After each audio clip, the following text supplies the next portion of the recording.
something's not adding up. We added 273,000 first-time or private sector jobs, non-farm payrolls. 273,000. We did not see a jump at all. There was no movement in the labor participation rate. It's the same as it was in January. Didn't go down, didn't go up, stayed the same.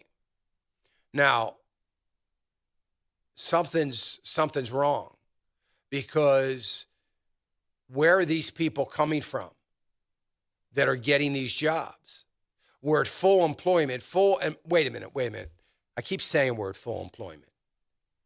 Let me rephrase that correctly. We are 1 full percentage point below full employment. Full employment is considered 4.5%. We are 3.5%.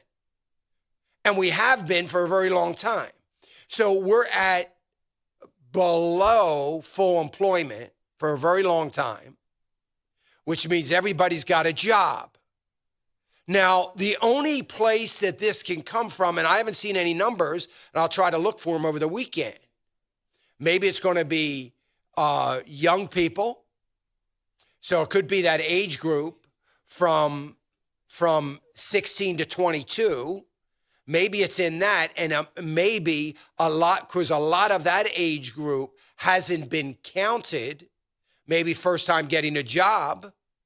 It's going to have to be in minority unemployment, going down even lower, because the African-American community, the Hispanic community, and the women in the workforce community are really the only 3 areas that there is movement to get down to what would be full employment in just those categories. So if these numbers as they sit right now are going to make any sense to me, I got to have some kind of correlation. So if I look at those numbers and I say, oh yeah, they came down. Now they're well below the historical low that they were already were, which, by the way, yes, they were at historical lows, but they weren't full. They weren't considered full employment. In other words, there were still, in those segments of our population, particularly the age group from 16 to 22, there was still room to hire more people. And they got to be coming out of that workforce. I don't know where else they could be coming from. Because they're not coming out of labor participation. There's not people waking up and saying, you know what?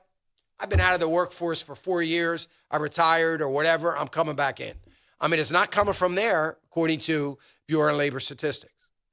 So anyway, I'm confused, but in a good way. It's all good. Hey, remember to click the subscribe button right here on the screen. And don't forget to hit the notification bell so you'll be notified when new content is added.